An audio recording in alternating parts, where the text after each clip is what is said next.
ขอพรอันประเสริฐวรเลิศมโหฬารปวงสัตว์ในโลกากิเลสน้อยก็ยังมีขอองค์พระจอมเกล้าสู่ธรรมะอันรู้จริงโปรดปรนประชาชนท่านจงโปรดแสดงธรรมขอนิมนต์ท่านเจ้าชายผู้ปรีชาเลิศธรรมโปรดแสดงพระสัทธรรมเทศนาและวาทีเพื่อให้สำเร็จผลแด่ปวงชนมาดามีสู่สุขพระเต็มสีสมดังเจตนาเถิ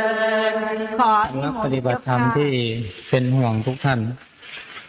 สำหรับรายการต่างๆเกี่ยวกับการปฏิบัตินี้หลวงพ่อก็ได้เกริ่นไว้แล้วพอที่จะเป็นแนวทางของการประพฤติปฏิบัติและเพื่อเป็นการปรับปรุงความเข้าใจบางสิ่งบางประการตั้งแต่บัดนี้เป็นต้นไปก็จะได้ตั้งอกตั้งใจประพฤติปฏิบัติเต็มที่หมายความว่าเข้าสู่จุดการเตรียมตัวพร้อมทุกขณะเหตุนั้นวันนี้หลวงพ่อจึงจะได้น้อมนำเอาธรรมะอันเป็นคำสั่งสอนขององค์สมเด็จพระสัมมาสัมพุทธเจ้าในเรื่องการเตรียมตัว5ประการมาบรรยายประกอบการปฏิบัติของท่านทั้งหลายสืบไปการเตรียมตัว5ประการนั้นคือ 1. เตรียมตัวก่อนตาย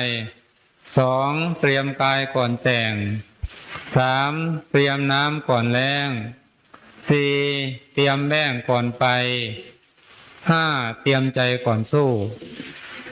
อธิบายข้อ 1ที่ว่าเตรียมตัวก่อนตายเพราะอะไรจึงเตรียมตัวก่อนตายเพราะว่าชีวิตของคนเราไม่ใช่ว่าจะจบลงเพียงแค่ตายเท่านั้นตายแล้วหากว่ากิเลสตัณหาบาปกรรมยังมีอยู่ก็ต้องเคลื่อนไปสู่ภพในภพหนึ่งตามอำนาจของบาปกรรมและบุญกรรมดังบทวิเคราะห์ว่าติภวังอายติติตาโยชื่อว่าตายแปลว่าย่อมเคลื่อนไปสู่ภพ3ภพใดภพหนึ่งคือกามภพรูปภพและอรูปภพคือหมายความว่าถ้าผู้ใดจุติด้วยอำนาจของความโกรธคือในขณะตายนั้นตายเพราะอำนาจของความโกรธหรือความโกรธเกิดขึ้นในจิตในใจเสียก่อนแล้วจึงตายถ้าว่าจุติด้วยอำนาจของความโกรธเมื่อจุติคือตายแล้วก็ต้องไปบังเกิดในนรกถ้าจุติด้วยอำนาจของโลภะเป็นเหตุเมื่อจุติแล้วก็ต้องไปเกิดเป็นเปรตเป็นอสุรกายถ้าจุติด้วยอำนาจของความหลงจุติแล้วก็ต้องไปเกิดเป็นสัตว์ดิเรกชันถ้าจุติเพราะเราเลือกถึงศีล5ประการหรือมนุษยธรรมที่ตนได้สั่งสมอบรมมาที่เคยประพฤติปฏิบัติมาเมื่อจุติแล้วก็ไปบังเกิดเป็นมนุษย์ในมนุษยภูมิถ้าจุติด้วยอำนาจกามาวจรกุศลคือนึกถึงบุญกุศลที่ตนได้สร้างสมอบรมมาเป็นต้นว่าให้ทานรักษาศีลไหว้พระทำวัดสวดมนต์เจริญสมถภาวนาและวิปัสสนาภาวนาแต่ยังไม่ได้ฌานยังไม่ได้บรรลุอริยมรรคผลถ้าจุติเพราะจิตเป็นกามาวจรกุศลอย่างนี้จุติแล้วก็ไปบังเกิดในเทวโลก ไปบังเกิดในฉกามวจรสวรรค์ตามกำลังบุญญาธิการที่ตนได้สั่งสมอบรมไว้ถ้าจุติด้วยอำนาจของอริยมรรคผลอันสูงสุดก็เข้าสู่พระนิพพานเพราะเป็นนั้นสรุปได้ว่าคนเรานั้นไม่ใช่ว่าจบลงเพียงแค่ตายเมื่อเรายังมีชีวิตอยู่เรายังมีบุญมีบาปอยู่บุญบาปนั่นแหละจะพาเราเคลื่อนไปสู่ภพสามภพใดภพหนึ่งตามกำลังของบุญกรรมและบาปกรรมที่ตนได้สั่งสมอบรมไว้เหตุนั้นวันหนึ่งท่านจึงให้เตรียมตัวก่อนตายวันหนึ่ง24 ชั่วโมงสมมุติว่าถ้าเป็นฆราวาสชาวบ้านหรือว่าถ้าไม่ได้อยู่ในหน้าปฏิบัติอย่างนี้นะวันหนึ่ง24 ชั่วโมงนี้เราเอาเป็นเวลาทำมาหากินซะ8 ชั่วโมงเสีย10 ชั่วโมงเอาเป็นเวลาพักผ่อนหลับนอนเสียมา8 ชั่วโมงเหลืออีก6 ชั่วโมง6 ชั่วโมงนี้เอาเป็นเวลาคุยกับลูกกับหลานไปมาหาสู่เอาเป็นเวลาอ่านหนังสือดูหนังสือท่องหนังสือรับประทานอาหารเป็นต้นซะ5 ชั่วโมงยังเหลืออีก1 ชั่วโมง1 ชั่วโมงนี้เราเอาเป็นเวลาของเราให้ได้อย่างน้อยที่สุดก่อนนอน30 นาทีโดยที่เรามา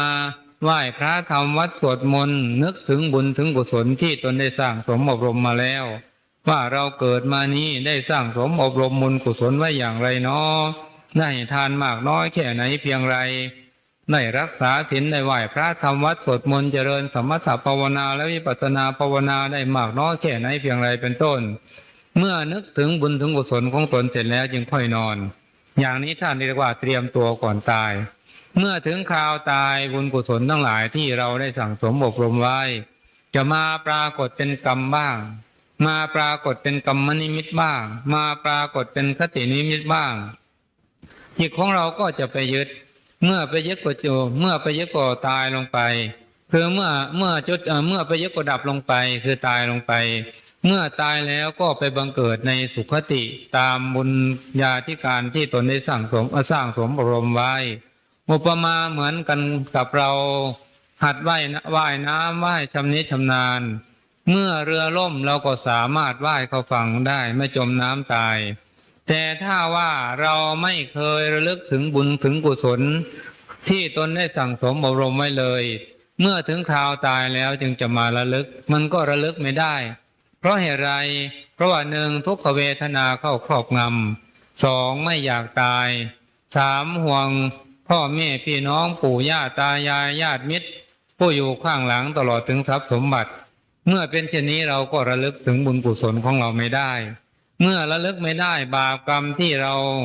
ได้กระทำไว้แล้วก็มาปรากฏเป็นกรรมบ้างเป็นกรรมนิมิตบ้างเป็นคตินิมิตบ้างจิตของเราก็ไปยึดเมื่อยึดแล้วก็ดับลงไปคือตายลงไป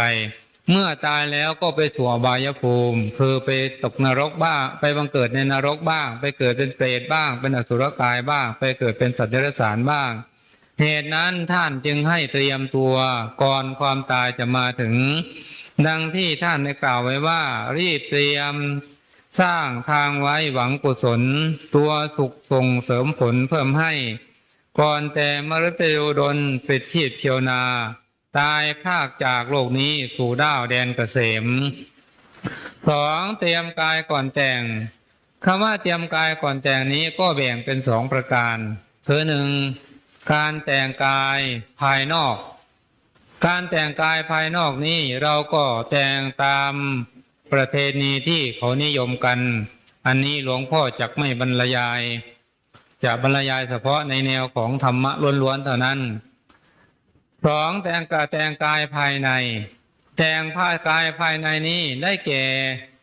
แต่งด้วยธรรมะคือเราเอาธรรมะมาเป็นเครื่องแต่งกายเรียกว่าธรรมาภรณ์อาภรณ์คือธรรมะเป็นเครื่องแต่งกายของเราคนเรานั้นแม้จะเกิดขึ้นมาแม้จะมีกายงามสักปานใดก็ตามแต่ถ้าว่ากิริยามารยาทยังไม่ดีก็จะจัดว่าเป็นคนสวยแท้งามจริงยังไม่ได้เมื่อใดกิริยามารยาท เมื่อใดร่างกายก็สวยด้วยกิริยามารยาทก็สวยด้วยจึงจะเป็นคนที่สวยแท้งามจริงดังท่านกล่าวไว้ว่าคนจะงามงามน้ำใจใช่ใบหน้าคนจะสวยสวยจัญญาใช่ตาหวานคนจะแก่แก่ความรู้ใช่อยู่นานคนจะรวยรวยศีลทานใช่บ้านโตธรรมะสำหรับเป็นเครื่องแต่งกายนั้นก็ได้แก่สุจริตธรรมคือความประพฤติดีปฏิบัติชอบเช่นหนึ่งเราเป็นผู้ประกอบไปด้วยเมตตาอารีเอื้อเฟื้อเผื่อแผ่แก่สรรพสัตว์ทั้งหลายเว้นจากปาณาติบาตคือไม่ฆ่ากันไม่เบียดเบียนกันไม่เอารัดเอาเปรียบกันสองเป็นผู้ประกอบไปด้วยสัมมาอาชีวะเลี้ยงชีวิตชอบตามกฎหมายของบ้านเมืองและชอบด้วยศีลธรรมอันดีงามของพระศาสนาไม่ทำอทินนาทานคือไม่ลักไม่ขโมยเอาทรัพย์สมบัติของคนอื่นเป็นต้นข้อที่สามเป็นผู้ประกอบไปด้วยศรัทธาและสันโดษถ้าเป็นฆราวาสก็ยินดีในเฉพาะสามีภรรยาของตนถ้าเป็นพระเป็นเณรก็ตั้งอยู่ก็ตั้งอกตั้งใจรักษาพรหมจรรย์ของตนให้บริสุทธิ์บริบูรณ์ไม่ให้ตกอยู่ในอำนาจของกิเลสกามและวัตถุกามสี่เป็นผู้มีสัจจะคือความจริงใจทำด้วยความจริงใจพูดด้วยความจริงใจคิดด้วยความจริงใจไม่พูดโกหกให้ผู้อื่นเข้าใจผิดข้อที่ห้าเป็นผู้ตั้งอยู่ในอัปปมาทธรรมคือเว้นจากสิ่งที่ให้โทษแก่ร่างกายเช่นเว้นจากการสูบบุหรี่กัญชาเฮโรอีนเว้นจากการสูบฝิ่นผงขาวดมกาวเหล่านี้เป็นต้นตลอดถึงการเว้นจากการประพฤติชั่วโดยประการต่างๆคือเราระวังใจของเราไม่ให้กำหนัดไม่ให้ขัดเคืองไม่หลงไม่ให้มัวเมาไม่ให้กำหนัดในอารมณ์เป็นที่ตั้งแห่งความกำหนัดขัดเคืองหลงมัวเมาเป็นผู้ไม่ประมาทในการละอกุศลบำเพ็ญกุศลเป็นคนผู้ไม่ประมาทในการละกายทุจริตประพฤติกายสุจริตไม่ประมาทในการละวจีทุจริตประพฤติวจีสุจริตไม่ประมาทในการละมโนทุจริตประพฤติมโนสุจริตไม่ประมาทในการไม่ประมาทในการสั่งสมอบรมคุมงานคุมดีพยายามสร้างสติของตนให้สมบูรณ์ไม่ให้ตกไปอยู่ใต้อำนาจของความประมาทพยายามไหว้พระพยายามรักษาศีลไหว้พระทำวัดสวดมนต์เจริญภาวนาเป็นต้นอยู่ทุกเมื่อเช้าวันอันนี้ก็เรียกว่าเราเป็นผู้มีธรรมะมาเป็นเครื่องแต่งกายมาเป็นเครื่องแต่งกายของเราสำหรับการพูดก็เหมือนกันเราพูดแต่คำสัตย์คำจริงอันเป็นเหตุให้ผู้อื่นมีความสามัคคีปรองดองเป็นน้ำหนึ่งใจเดียวกันไม่พูดส่อเสียดยุยงให้ผู้อื่นทะเลาะวิวาทกันแตกร้าวสามัคคีกันเราพูดแต่ถ้อยคำที่ไพเราะอ่อนหวานทำให้ผู้ฟังดูดดื่มไว้ในจิตในใจเว้นจากการพูดถ้อยคำที่หยาบคายอันเป็นคำที่ฟังแล้วไม่รื่นหูฟังแล้วทำให้เกิดความเจ็บใจเราพูดแต่ถ้อยคำที่มีสาระประโยชน์ไม่พูดเพ้อเจ้อคือไม่พูดในถ้อยคำที่เหลวไหลเมื่อใดเราประพฤติปฏิบัติตามธรรมะดังกล่าวมาแล้วนี้เรียกว่าเป็นผู้มีธรรมะเป็นเครื่องแต่งกายมีธรรมะเป็นธรรมาภรณ์เครื่องแต่งกายเมื่อเรามีธรรมะเป็นเครื่องยึดเหนี่ยวหรือเป็นเครื่องประพฤติปฏิบัติดังกล่าวมาแล้วนี้เราก็จะได้อานิสงส์ในปัจจุบันทันตาเห็นคือหนึ่งณวัชชะพหุโลจะเป็นผู้ไม่มากไปด้วยโทษสองณเวรพหุโลจะเป็นผู้ไม่มากไปด้วยเวรสามจิตติสัทโธชื่อเสียงอันดีงามย่อมฟุ้งกระจรไปสี่วิสารโธจะเป็นผู้มีความองอาจกล้าหาญในเวลาเข้าสมาคมเมื่อเราได้รับอานิสงส์ดังกล่าวมาแล้วนี้กายของเราก็เป็นกายที่สงบเมื่อกายสงบแล้วก็เป็นเหตุเป็นปัจจัยให้จิตใจของเราสงบเมื่อจิตใจของเราสงบแล้วก็จะเกิดเป็นสมาธิเมื่อจิตใจของเราเป็นสมาธิแล้วก็จะปลอดจากนิวรณ์ธรรมทั้ง5ประการมีกามฉันทะนิวรณ์เป็นต้นเมื่อนั้นเราชื่อว่าเป็นผู้ได้แต่งกายแต่งใจของเราสมบูรณ์แล้ว อันเรียกว่าก็เข้าอยู่ในหัวข้อที่ว่าเตรียมกายก่อนแต่งคือเมื่อเราเตรียมกายของเราดีแล้วเราก็ไปแต่งเอากายของเรานี่แหละแปลแต่งจิตแต่งใจของเราให้เป็นจิตที่สะอาดสว่างสงบให้เป็นจิตที่มีสมาธิไม่ถูกกิเลสตัณหาเข้าครอบงำข้อที่สามเตรียมน้ำก่อนแล้งน้ำนี้ก็มีอยู่สองประเภทเหมือนกันคือน้ำภายนอกหนึ่งน้ำภายนอกสองน้ำภายในสำหรับน้ำภายนอกเขาใช้ในการประกอบเกษตรกรรมอันนี้หลวงพ่อก็จะไม่นำมาบรรยายในที่นี้อาจจะบรรยายเฉพาะที่เป็นธรรมะล้วนๆซึ่งเกี่ยวกับการปฏิบัติสองน้ำภายในน้ำภายในนี้ได้แก่บุญกุศลบุญกุศลนั้นก็แยกออกเป็นสี่ประเภทคือหนึ่งกามาวจรบุญคือบุญที่ทำแล้วพาให้ท่องเที่ยวอยู่ในกามภพสองรูปาวจรบุญบุญที่ทำแล้วพาท่องเที่ยวอยู่ในรูปภพสามอรูปาวจรบุญบุญที่ทำแล้วพาท่องเที่ยวอยู่ในอรูปภพสี่โลกุตระบุญคือบุญที่ทำแล้วให้ถึงซึ่งพระนิพพานน้ำภายในคือบุญกุศลดังกล่าวมาแล้วนี้ก็แล้งได้เหมือนกันคือแล้งได้หมดได้เหมือนกันเหตุนั้นท่านจึงให้เตรียมน้ำก่อนแล้งคือหมายความว่าพยายามสั่งสมอบรมบุญกุศลทั้งสี่ประเภทดังกล่าวมาแล้วนั้นให้สมบูรณ์อยู่ตลอดเวลาอย่าให้เสื่อมสิ้นไปเช่นกามาวจรบุญอย่างนี้กามาทำเราจะทำเราจะทำอย่างไรกามาวจรบุญจึงจะเต็มเปี่ยมสมบูรณ์ได้เราก็พยายามบำเพ็ญกามาวจรบุญเหล่านั้นให้เต็มเปี่ยมขึ้นมาในขันธสันดาน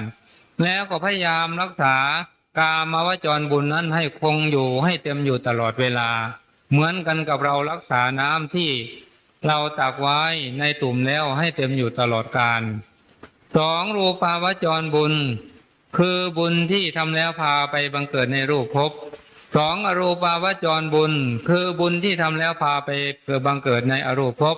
บุญทั้งสองประเภทนี้ยิ่งเสื่อมเร็วยิ่งแห้งเร็วยิ่งหมดเร็วที่ว่าเสื่อมเร็วแห้งเร็วแล้วหมดเร็วในที่นี้หมายความว่าสมมุติว่าพวกเราทั้งหลายบำเพ็ญพระกรรมฐานอยู่ในขณะนี้จนสามารถได้สมาธิได้ฌาน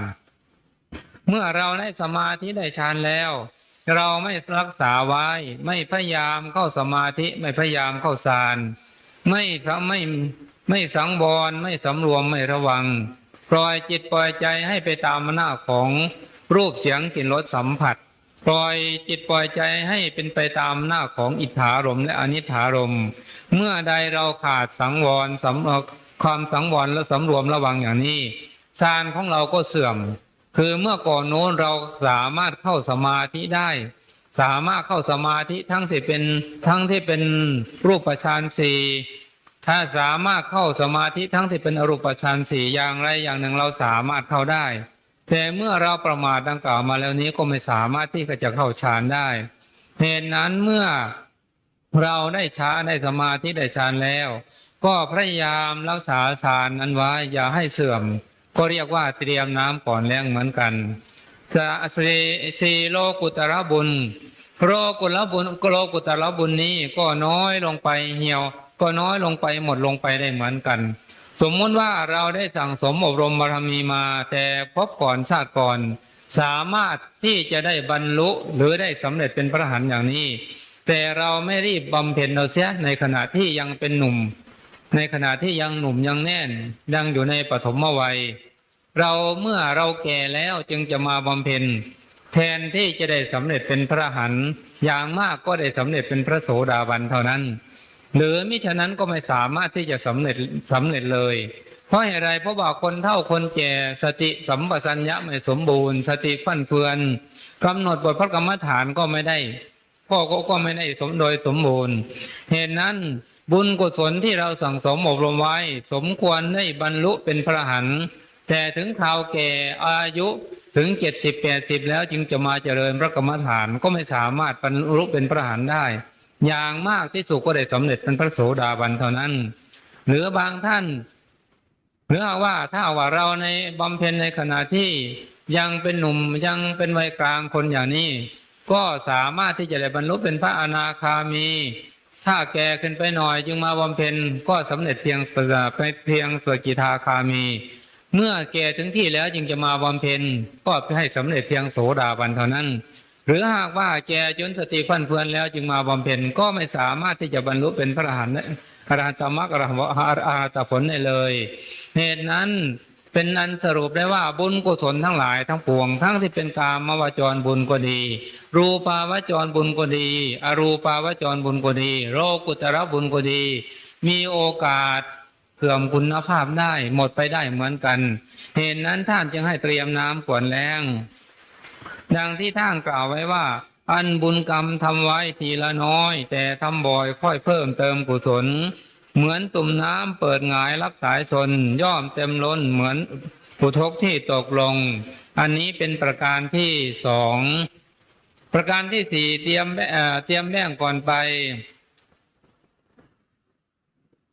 ธรรมะแบ่งในที่นี้ก็มีอยู่สองประการคือหนึ่งแบ่งคือทรัพย์ภายนอกสองแบ่งคือทรัพย์ภายในทรัพย์ภายนอกนั้นเราใช้สำหรับผู้ที่อยู่ครองฆราวาสจะได้รับความสุขความสบายในความเป็นฆราวาสนะในการครองฆราวาสนั้นก็เราต้องเป็นผู้มีทรัพย์สมบัติอุดมสมบูรณ์พอที่จะใช้จ่ายบำรุงตัวและครอบครัวของตัวได้เราต้องเป็นผู้ไม่ประมาทในการสั่งสมอบรม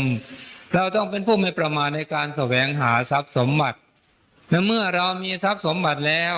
เราจะไปที่ไหนก็อยู่ที่บ้านก็ตามจะไปที่ไหนก็ตามก็สบายเราจะไปเขมราชไปอุบลไปกรุงเทพไปเมืองนอกอย่างนี้ก็สามารถไปได้ตามความสบายของเราข้อนี้ฉันใดเราทั้งหลายที่จะเวียนว่ายไปในอยู่ที่จะเวียนว่ายไปในมหานพภพสงสารทั้งหลายทั้งปวงนั้นเราก็จำเป็นที่จะต้องเตรียมแบ่งคือทรัพย์ภายในเหมือนกันฉะนั้นทรัพย์ภายในนั้นได้แก่อริยทรัพย์7ประการนี้เป็นทรัพย์ภายในพอเราทั้งหลายที่เกิดขึ้นมานี้หากว่าเราทั้งหลายยังไม่ได้บรรลุเป็นพระอรหันต์ก็ยังไม่สิ้นภพสิ้นชาติเราจุติแล้วยังจะเวียนว่ายตายเกิดอยู่ในมหานพภพสงสารอีกต่อไปไม่รู้ว่ากี่ภพกี่ชาติกี่กับกี่กันจึงจะถึงฝั่งคือพระนิพพาน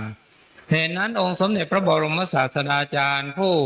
มีพระบวรสันดานเต็มเปี่ยมด้วยพระมหากรุณาในสรรพสัตว์ทั้งหลายซึ่งเราร้อนโดยเพลิงกิเลสและกองทุกข์พระองค์จึงทรงตรัสสอนให้พวกเราทั้งหลายได้สร้างสมอบรมอริยทรัพย์ภายในนี้ไว้ให้มากเพื่อจะได้ไปใช้จ่ายในการเดินทางไปในวัฏสงสารคือให้สร้างสมอบรมอริยทรัพย์ทั้ง7ประการนี้ไว้ให้มากอริยทรัพย์7ประการนั้นคือ1ศรัทธาทานังทรัพย์คือศรัทธาความเชื่อ2ศีลทานังทรัพย์คือศีล3หิริทานังทรัพย์คือหิริความละอายบาป4โอตตัปปะทานังทรัพย์คือโอตตัปปะความสะดุ้งกลัวต่อบาปและผลของบาป5สุตตะทานังทรัพย์คือสุตตะได้แก่การสดับรับฟังพุทธวจนะคือคำสั่งสอนของพระองค์ได้มาก6จาคะทานังทรัพย์คือจาคะได้แก่การที่เราทั้งหลายได้บริจาคหรือเสียสละทำบุญทำทานไว้มาก7ปัญญาทานังทรัพย์คือปัญญาได้แก่ความรอบรู้ในกองทั้งสังขารทั้งที่เป็นโลกิยปัญญาโลกุตระปัญญาอริยทรัพย์ทั้ง7ประการนี้เป็นทรัพย์ที่สามารถใช้ได้ทั่วไปไม่จำกัดไม่เหมือนกับทรัพย์ภายนอกทรัพย์ภายนอกนั้นเป็นของที่ใช้ในวงจำกัดแต่ว่าทรัพย์ที่ใช้จ่ายในประเทศไทยของเราทุกวันนี้สมมติธนบัตรใบละ10 บาทก็ดี20 บาท50 บาท100 บาท500 บาทก็ดีก็ใช้ได้เฉพาะในประเทศไทยของเรานี้หากว่าเราจะไปใช้ในประเทศอื่นเราก็ต้องแลกต้องเปลี่ยนเสียก่อนจึงจะใช้ได้แต่สำหรับอริยทรัพย์ทั้ง7ประการนี้ใช้ได้ตลอดไปเราจะไปใช้ในประเทศใดประเทศใดที่ไหนใช้ได้เลยทีเดียวไม่ต้องแลกเลยต้องเปลี่ยนเหตุนั้นอริยทรัพย์นี้จึงเป็นของที่ใช้ได้ทั่วไปไม่จำกัดอันหนึ่งอริยทรัพย์นี้เป็นของที่ใช้ไม่หมดคือยิ่งใช้เท่าไรก็ยิ่งได้กำไรมากดังที่มีท่านครูบาอาจารย์พระสงฆ์สามเณรปขาวเมสีและญาติโยมมาทั่วสารทิศภายในประเทศของเราและต่างประเทศก็มี ซึ่งมารับเอาจากหลวงพ่อไปยิ่งหลวงพ่อให้ไปเท่าไรหลวงพ่อก็ยิ่งได้มากได้กำไรมากเหตุนั้นอริยทรัพย์นี่จึงเป็นของใช้ไม่หมดไม่เหมือนกันกับทรัพย์ภายนอกทรัพย์ภายนอกสมมติว่าเรามีเงินสัก20 ล้านบาทอย่างนี้ทรัพย์20 ล้านบาทเราสามารถที่จะใช้ให้หมดไปได้แต่อริยทรัพย์ภายในนี้ใช้เท่าไรก็ไม่หมด3อริยทรัพย์นี้เป็นอสาธารณะคือเป็นสมบัติส่วนตัวใครส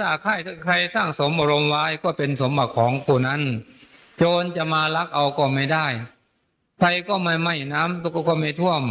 เป็นของสามารถติดตามตัวไปทุกปีก้าว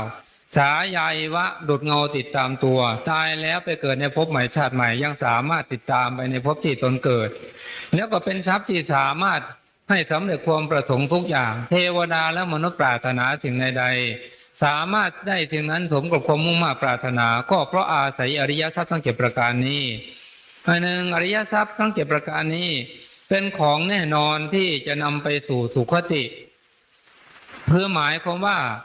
ผู้ใดที่มีอริยทรัพย์ทั้ง7ประการนี้โดยสมบูรณ์แล้วก็สามารถที่จะให้สำเร็จซึ่งพระส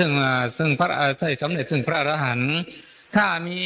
ไม่ถึงนั้นก็สามารถให้สำเร็จเป็นโสดาบันบ้างสกิทาคามีบ้างอนาคามีบ้างหรือมิฉะนั้นเนี่ยบำเพ็ญยังไม่ได้มากถึงขนาดนั้นก็สามารถให้สำเร็จซึ่งมนุษย์สมบัติแล้วก็เทวสมบัติจึงเป็นอันสรุปว่าอริยทรัพย์ทั้ง7ประการนี้เป็นของแน่นอนที่จะพาเจ้าของไปสู่สุคติทั้งที่เป็น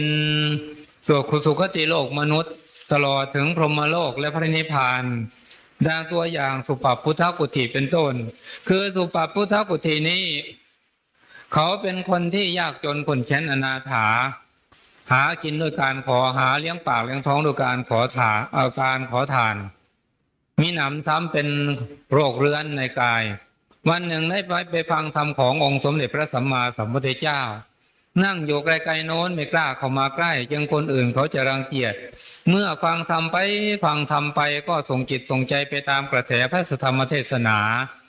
ได้สำเร็จเป็นพระโสดาบันเมื่อสำเร็จเป็นพระโสดาบันแล้วก็คิดอยากเข้าไปกราบทูลคุณสมบัติที่ตนได้นั้นในสำนักขององค์สมเด็จพระสัมมาสัมพุทธเจ้าแต่ไม่กล้าเข้าไปเกรงคนอื่นเขาจะรังเกียจในขณะนั้นพระอินทร์ทราบก่อนแล้วก็แปลงร่างมาทดลองว่าบุคคลผู้นี้เขาถึงธรรมมีจิตใจถึงธรรมจริงหรือเมื่อมาแล้วก็บอกว่าดูก่อนสุปพุทธกุฏิจนอย่างเธอนี้ว่าสิว่าพระพุทธเจ้าไม่ใช่พระพุทธพระธรรมไม่ใช่พระธรรมพระสงฆ์ไม่ใช่พระสงฆ์อย่าเลยพระพุทธเจ้าไม่ใช่ของเราพระธรรมไม่ใช่ของเราพระสงฆ์ไม่ใช่ของเราว่าสิถ้าเธอว่าได้ฉันจะให้ทรัพย์สมบัติเธออยากได้เท่าไรฉันก็จะให้ถ้าเธอว่าได้สุปพุทธกุฏิก็บอกว่าก็ตอบว่านี่ท่านเป็นใครมาจากไหนฉันเป็นเทวดาฉันเป็นฉันเป็นพระอินทร์ฉันมาจากเทวโลกเกหิเทวเตไปเทวดาที่ชั่วเทวดาอันธพาลอย่ามาพูดกับข้าพระเจ้าว่าข้าพระเจ้าเป็นคนจนข้าพระเจ้าไม่จนส่วนท่านนั้นที่เป็นคนจนเสียอีกพระอินทร์หายวับไปเข้าไปกราบทูลองค์สมเด็จพระสัมมาสัมพุทธเจ้าว่าพระพุทธเจ้าข้าวิสัยของคนถึงธรรมนี้ถึงจะจนแสนจนเราจะให้เงินให้ทองสักเท่าไรก็ไม่เอาเพียงแต่ให้กล่าวว่าพระพุทธเจ้าไม่ใช่พระพุทธพระธรรมไม่ใช่พระธรรมพระสงฆ์ไม่ใช่พระสงฆ์อย่าเลยพระพุทธเจ้าพระธรรมพระสงฆ์ไม่ใช่ของเราเพียงแต่ให้ว่าเท่านี้ก็ไม่เอาพระพุทธเจ้าข้าพระองค์ทรงตรัสว่าดูก่อนมหาบพิตรลูกของอาตมาภาพไม่จนก็จนแต่ทรัพย์ภายนอกเท่านั้นส่วนทรัพย์ภายในนั้นไม่จนเสร็จแล้วพระองค์จึงทรงยกอริยทรัพย์ทั้ง7ประการดังกล่าวมาแล้วข้างต้นมาตรัสเทศนาว่าตถาทานังสีละทานังหิริโอตปะปิยังทานังสุตาทานันจาโคจะปัญญาเวสัตตมังทานังอริยทรัพย์7ประการ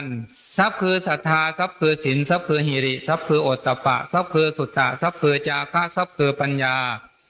ยัสสะเอตาธนาอธิอิทิยาปริสัสวา อริยทรัพย์ทั้ง7ประการมีในบุคคลผู้ใดจะเป็นหญิงผู้ก็ตามเป็นชายก็ตามหะทาลิโทติตังอาหุอโมคังตัสสะชีวิตัง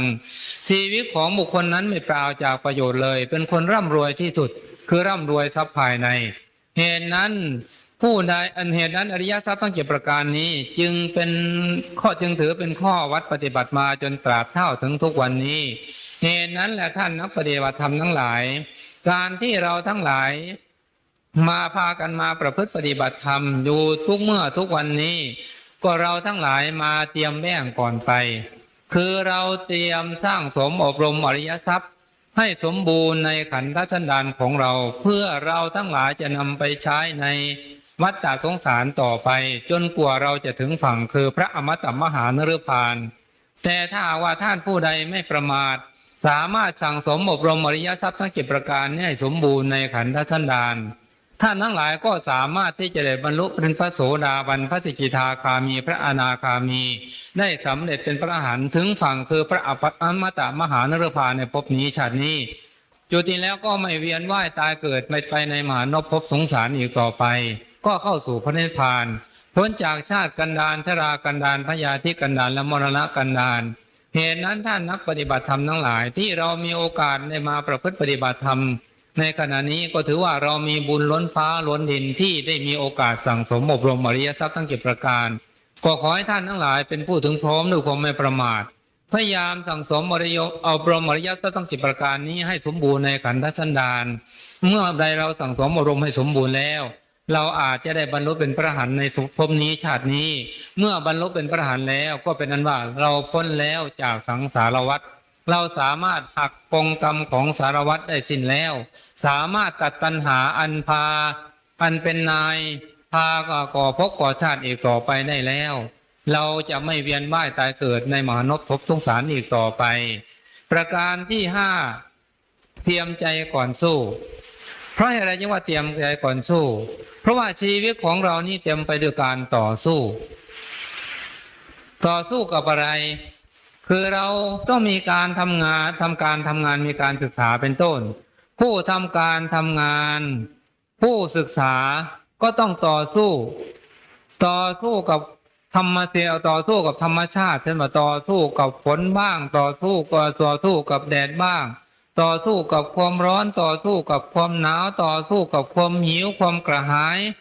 ต่อสู้กับความเกียจคร้านอะไรนานับประการการงานของเราการศึกษาของเราจึงจะสำเร็จได้หรือมิฉะนั้นเราเกิดขึ้นมาแล้วไม่ใช่ว่าจะมีความสุขความสบายอยู่ตลอดไปบางทีก็ต้องได้รับความทุกข์ความเดือดร้อน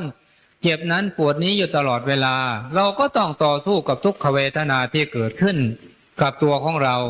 หรือบางทีเราอยู่ด้วยกันมากๆเพราะว่าอยู่ในโลกนี้เราอยู่คนเดียวไม่ได้เราต้องอยู่ด้วยกับคนหมู่มากเราอยู่ด้วยกันมากๆอาจมีการล่วงเกินกันเป็นธรรมดาบางทีจะล่วงเกินกันทางกายบ้างทางวาจาบ้างเมื่อเป็นเช่นนี้เราก็ต้องต่อสู้กับอารมณ์ที่ไม่พึงปรารถนาเราต้องข่มใจและอดทนไม่ทำการโต้ตอบผู้ที่ล่วงเกินเกินเราและบางครั้งเราก็ต้องต่อสู้กับอำนาจกิเลสบางทีความโลภมันเกิดขึ้นมาเราก็ต้องต่อสู้บางทีความโกรธมันเกิดขึ้นมาเราก็ต้องต่อสู้บางทีความหลงเกิดขึ้นมาเราก็ต้องต่อสู้บางทีราคะความกำหนัดในเพศตรงกันข้ามเกิดขึ้นมาเราก็ต้องต่อสู้เราไม่ทำอะไรตามอำนาจของความโลภความโกรธความหลงของราคะตัณหาเป็นต้นยิ่งเวลาปฏิบัติพระกรรมฐานนี้เรายิ่งต่อสู้มากเพราะว่างานที่นี้เราบางท่านไม่เคยทำมาก่อนเลยไม่เคยประพฤติปฏิบัติมาก่อนเลยเวลามาประพฤติปฏิบัติเราจะเห็นว่ามันได้รับความทุกข์ความเดือดร้อนอะไร108,000ประการบางทีเกิดความคับแค้นใจเกิดความเบื่อหน่ายเกิดความกุ้มใจอะไร108,000ประการบางทีก็เกิดทำให้เกิดความเกลียดค้านเราก็ต้องต่อสู้กับอุปสรรคนานาประการที่เกิดขึ้นในภายในเกิดขึ้นในตัวของเราเหตุนั้นการที่เราทั้งหลายจะต่อสู้กับสิ่งต่างๆดังกล่าวมาแล้วนั้นให้สำเร็จเราต้องมีคุณธรรมประจำใจถ้าว่าเราขาดคุณธรรมประจำใจแล้วเราก็ไม่สามารถที่จะต่อสู้ได้สำหรับคุณธรรมประจำใจนั้นได้แก่เวสารัสสกรณธรรม คือธรรมที่ทำใจให้เกิดความกล้าหาญมีอยู่5ประการคือหนึ่งมีศรัทธาความเชื่อมั่นว่าทำดีได้ดีทำชั่วได้ชั่วเป็นต้นสองมีศีลคือการรักษากายวาจาให้เรียบร้อยสามมีพาหุสัจจะคือสดับรับฟังมากสี่มีวิริยารัมภะคือปรารภความเพียรการปฏิบัติโดยที่เอาชีวิตเป็นเดิมพันห้ามีปัญญาคือความรอบรู้ตั้งมั่นเมื่อใดเรามีคุณธรรมทั้ง5ประการดังกล่าวมาแล้วนี้คือมีศรัทธามีศีลมีพาหุสัจจะมีวิริยารัมภะมีปัญญาตั้งมั่นอยู่ในอิทธิบาทธรรมทั้ง4ประการคือมีฉันทะพอใจในการปฏิบัติมีวิริยะแข็งใจในการปฏิบัติมีจิตตะตั้งใจในการประพฤติปฏิบัติมีวิมังสาคือฉลาดในการปฏิบัติแล้วเมื่อนั้นเราก็สามารถที่จะต่อสู้กับอภิยารมณ์ต่างๆซึ่งไม่พึงปรารถนาหรือว่าสามารถต่อสู้กับอุปสรรคต่างๆซึ่งเกิดขึ้นภายในตัวของเราในเวลาประพฤติปฏิบัติธรรมนี้สามารถเอาชนะได้เมื่อใดเราสามารถเอาชนะอุปสรรคทั้งหลายทั้งปวงได้แล้วเมื่อนั้นเราก็สามารถที่จะได้บรรลุอริยมรรคผลหรือทำให้การงานของเราสำเร็จลุล่วงไปด้วยดีสรุปแล้วว่าวันนี้ได้บรรยายธรรมะในหัวข้อ5ประการคือ1เตรียมตัวก่อนตาย2เตรียมกายก่อนแต่ง3เตรียมน้ำก่อนแล้ง4เตรียมแป้งก่อนไป5เตรียมใจก่อนสู้มาก็เห็นว่าเป็นเวลาพอสมควรจึงขอยุติต่อไปก็ขอเตือนสติท่านนักปฏิบัติธรรมทั้งหลายว่าท่านทั้งหลายพระนิพพานนั้นไม่เหมือนกันกับที่เราคิดไว้ว่าเราคิดไว้ว่าพระนิพพานจะเป็นอย่างโน้นพระนิพพานจะเป็นอย่างนี้เปล่าเลยไม่เหมือนกันกับเราคิดไว้ฟ้ากับดินถึงไกลแสนไกลกันเราก็จะสามารถมองเห็นได้แต่สำหรับพระนิพพานนั้นแม้ว่าจะมีอยู่ภายในร่างกายยาวานาคือของเรานี้ก็ไม่สามารถที่จะมองเห็นได้เหตุนั้นพระนิพพานนี้จึงไม่เหมือนกันกับที่เราคิดไว้สองเราจะเอาความรู้ขั้นปริยัตินั้นมาพิสูจน์ธรรมะขั้นปฏิบัตินี้เราพิสูจน์ไม่ได้คือเราจะมาพิสูจน์ว่าพระนิพพานนั้นเป็นอย่างไรการบรรลุอริยมรรคผลนั้นเป็นอย่างไรการบรรลุเป็นพระโสดาพระสกิทาคามีพระอนาคามีบรรลุเป็นพระอรหันต์นั้นเป็นอย่างไรเราพิสูจน์ไม่ได้เราจะพิสูจน์อย่างไรก็ไม่ได้เรามีความรู้จบขั้นปริญญาตรีปริญญาโทปริญญาเอกจะเอาความรู้ขั้นปริญญานี้มาพิสูจน์ก็ไม่ได้หรือว่าเราเรียนจบนักธรรมชั้นเอกชั้นตรีชั้นโทชั้นเอกเรียนจบพระอภิธรรมเรียนจบพระไตรปิฎกในเรียนจบปริญญา9ประโยคก็ตามเราจะเอาความรู้ด้านปริยัตินี้มาพิสูจน์นั้นมาพิสูจน์ไม่ได้ไม่สามารถที่จะพิสูจน์ได้เพราะความรู้ขั้นปริยัตินั้นพิสูจน์ขั้นปฏิบัตินั้นไม่ได้เว้นไว้แต่ว่าหากว่าท่านทั้งหลายอยากรู้จริงๆแล้วก็ขอให้ท่านทั้งหลายได้ปฏิบัติตามหลักวิชาการที่ครูบาอาจารย์แนะนำพร่ำสอนหรือชี้แจงให้ฟังทุกเมื่อเช้าวันให้ท่านทั้งหลายได้ตั้งอกตั้งใจประพฤติปฏิบัติตามหลักวิชาการนั้นเมื่อใด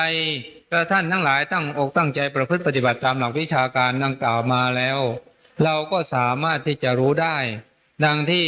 ได้มีอาจารย์มีอาจารย์รูปหนึ่งซึ่งมาประพฤติปฏิบัติท่านเรียนจบขั้นปริญญาแล้วมาประพฤติปฏิบัติก็เอาความรู้ขั้นปริญญานั้นแหละมาพิสูจน์อย่างโน้นมาพิสูจน์อย่างนี้พิสูจน์อย่างไรก็ไม่สามารถที่จะพิสูจน์ได้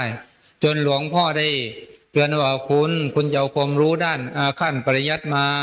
พิสูจน์ขั้นปฏิบัตินั้นมันมาให้สามารถที่จะพิสูจน์ได้ว่าคุณอยากรู้จริงๆแล้วก็ขอให้ปฏิบัติตามหลักวิชาการที่ครูบาอาจารย์แนะนำพร่ำสอนทุกวันนี้เถอะไม่ช้าไม่นานดอกเราก็สามารถที่จะรู้เห็นได้แกก็ตั้งอกตั้งใจประพฤติปฏิบัติตามผลสุดท้ายก็หายจากความข้องใจสงสัยเอาละท่านนักปฏิบัติธรรมทั้งหลายเท่าที่หลวงพ่อได้บรรยายธรรมะมาวันนี้ก็รู้สึกว่ากระท่อนกระแท่นเพราะร่างกายหรือธรรมชาติไม่เอื้ออำนวยก็ขอท่านทั้งหลายได้อาศัยความเมตตาให้เอาตาทำให้อภัยแก่หลวงพ่อด้วย ก็สิ่งใดที่เห็นว่ามันไม่ดีก็ทิ้งไปสิ่งใดเห็นว่าดีก็ขอได้ยึดเอาไปเป็นข้อวัดปฏิบัติ เพื่อเป็นการขัดเกลาขันธสันดานของเราให้สะอาดประณีตไปตามลำดับจนกว่าเราจะได้บรรลุอริยมรรคผลตามบุญวาสนาบารมีที่ได้สั่งสมอบรมมาในท้ายที่สุดนี้ขออานุภาพคุณพระพุทธเจ้าพระธรรมพระสงฆ์บารมีธรรมที่ท่านทั้งหลายได้สั่งสมอบรมมาพร้อมทั้งอำนาจบารมีธรรมที่หลวงพ่อได้สั่งสมอบรมมาตั้งแต่ปุเรกชาติจนถึงปัจจุบันชาตินี้จงได้เป็นตบะเดชะเป็นพลวะปัจจัยให้ท่านทั้งหลายได้บรรลุซึ่งสัจธรรมสมดังมโนรสเจตนาความปรารถนาที่ท่านทั้งหลายตั้งไว้แล้วจงทุกประการเทินอาหังสุขิโตโหมิขอให้ข้าพเจ้าจงถึงสุข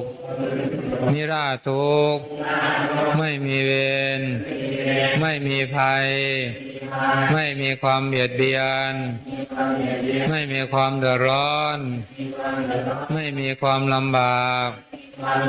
มีความสุขรักษาตนอยู่เถิดสัพเพสัตตาสัตว์ทั้งหลายทั้งปวงจงเป็นผู้ไม่มีเวรไม่มีภัยไม่มีความเบียดเบียนไม่มีความเดือดร้อนไม่มีความลำบากมีความสุขรักษาตนอยู่เถิดขอเดชะตั้งจิตอุทิศผลบุญกุศลนี้แผ่ไปให้ไพศาลถึงบิดามารดาครูอาจารย์ทั้งปู่ย่าตายายและลูกหลานทั้งญาติมิตรและคนเคยร่วมรักสมัครใคร่ทั้งทหารตำรวจตรวจแดนไทยทั้งเจ้ากรรมนายเวรและเทวันมีพระอินทร์พระพรหมพระยมพระการท้าวจตุโลกบาลทั้งสี่พระภูมิเจ้าที่เจ้ากรุงพาลีพระนางธรณีพระเพลิงพระพายตลอดถึงสรรพสัตว์ทั้งหลายขอให้ได้ในส่วนกุศลผลของฉัน